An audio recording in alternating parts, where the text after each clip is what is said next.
What's up guys, welcome to the garage. Today we've got a review for Banggood. So they sent me this. This is the ZD Racing. It says 9205 there. On the Banggood website it says 9203. So it's either 9205 or 9203. I'm not sure what it is. But anyway, Pirates 2 SC8. 1/8 scale, 4-wheel drive, brushless, short course truck. 1/8 scale, not sure about that. We'll measure it up against the Armour Centum, which is 1/10. 1/8, ready to run, electric, 4-wheel drive, 2.4 gig radio, and this runs on 4S, and it comes with the batteries ready to run. So all you got to do, add the batteries for your transmitter, charge the ones that are in here, and you should be good to go. Now, what I like about this one is lots of nice metal parts in here. You've got some decent size shocks. You've got a metal chassis, space level T6 alloy. Mine's the green one, like this. Let's get out of the box and let's have a closer look at it. So in the box you've got your transmitter, you've got your steering trim, steering duration, throttle trim, got a bind button, power switch, and then you've got your servo reverse on there. Just a standard Chinese made transmitter, nothing special.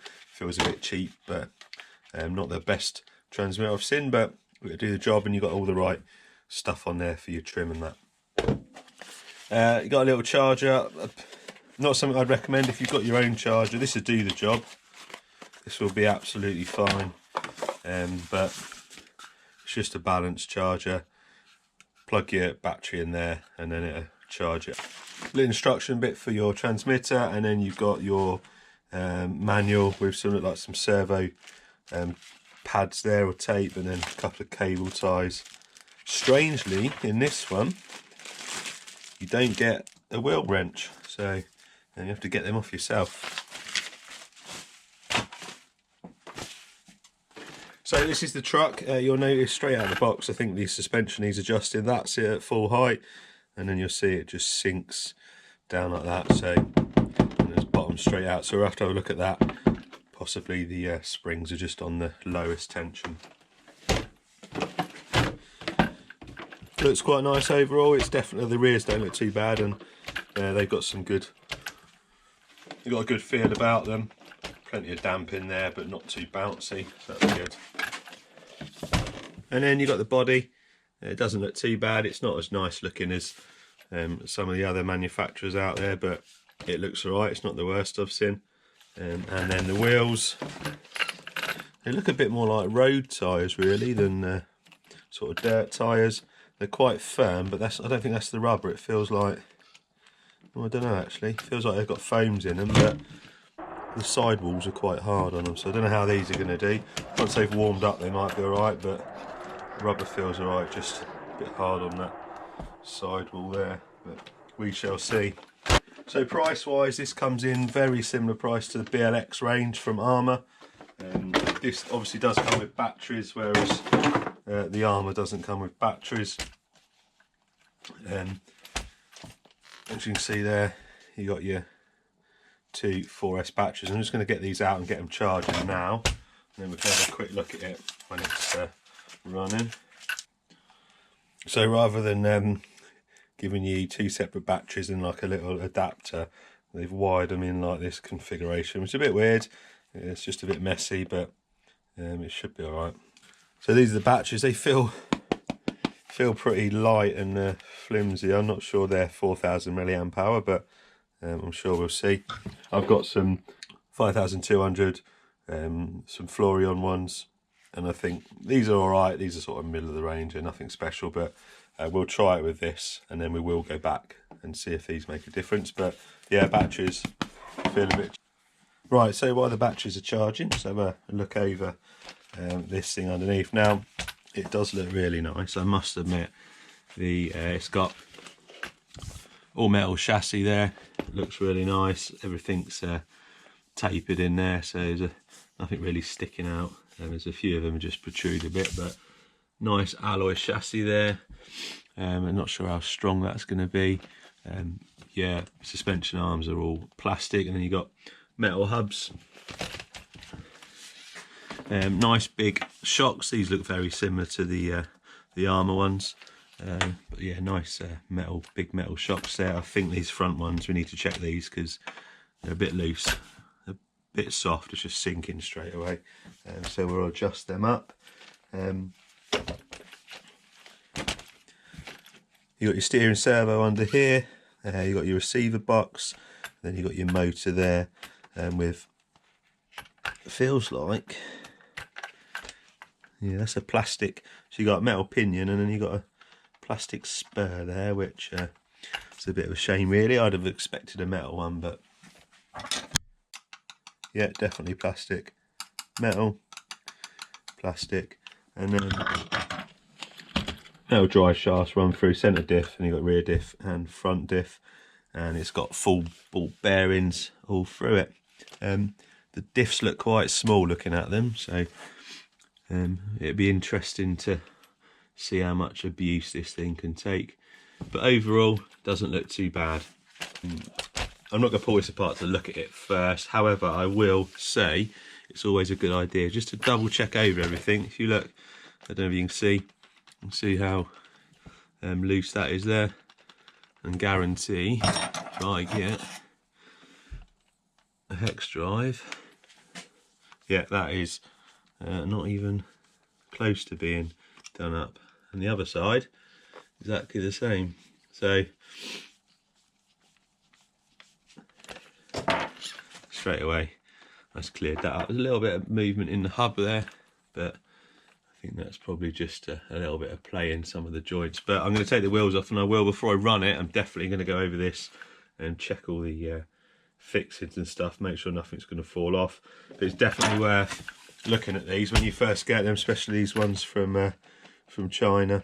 You should give all your RCs a once over if you buy them, even if you're spending $500–600 on something. Definitely worth giving it a look over. So the Centons are 1/10 scale. Make your own mind up whether you think that they're. Make your own mind up whether you think this is 1/8 underneath. So 1/10, 1/8. So I'd say this is definitely not a 1/8 scale. It depends on what you want. Although this is the same price as the Centon, it does come with batteries. Whether they're going to be any good or not, I don't know. But they say it's more comparable with the 6S because of all the metal on it. However, the quality of this is definitely not the same quality as the Armour Centon 6S. Not saying this is bad, but the 6S is nearly double the price of this, but the quality I'd say was probably double the quality of this as well. But it's really nice, got loads of nice bits and pieces, looks pretty solid. It does need some tweaking, and that plastic centre diff, it's a bit of a disappointment. I don't know how long that's going to last. It might be a decent fail-safe, so that'll go before anything else, but spares availability will be another issue with these. You have to check online. I'm sure there will be some spares for them, but it's whether you want to wait to get them in from China or not. But don't want to sound too negative about this. We're going to go over it, do up all the little bits and pieces, check everything's tight. I'm going to sort this front suspension out, then we'll come back, we'll plug the batteries in, and we'll just give it a quick run on here, check the steering, check the throttle, and then the next video you see, we'll be giving it a run. So yeah, good idea, go around, check everything.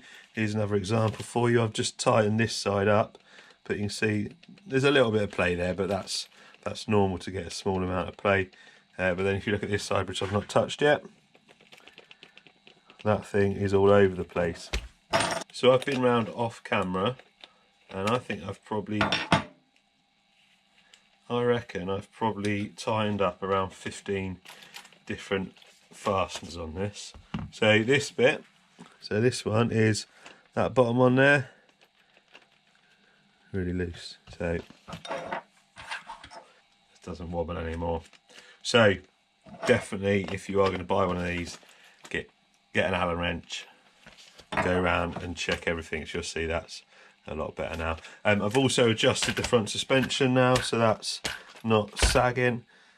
Just had to adjust the tensioners on there for the springs. I did open one up as well. I was just curious to see how much oil was in there, and it was right to the top of oil, so definitely full of oil. But yeah, that front's a bit better now. Right, we've got a bit of charge in the batteries. 4 AA's for the transmitter, so switch that on. plug it in, switch it on, which is, I guess, that.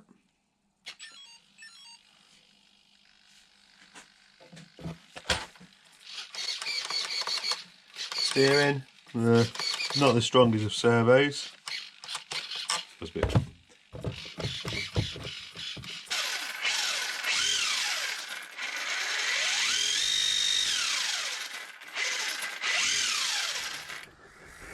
Got a bit of power.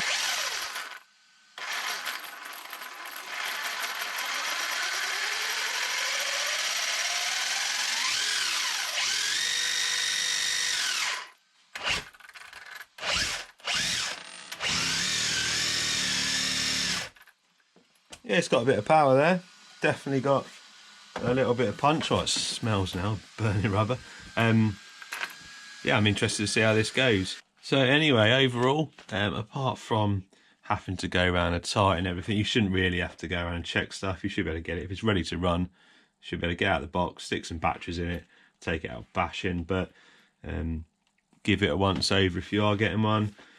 Overall, it's not too bad. I'm not sure on the durability yet until we've taken it out and given it a good run, but I'm definitely going to give this a little bit of run and see how it goes. We'll do a running video of it, and then I'll come back maybe in a few weeks' time after I've taken it out and come back with an update. Anyway, link in the description for this truck. Check it out, and I'll see you next time with a running video. Cheers for watching.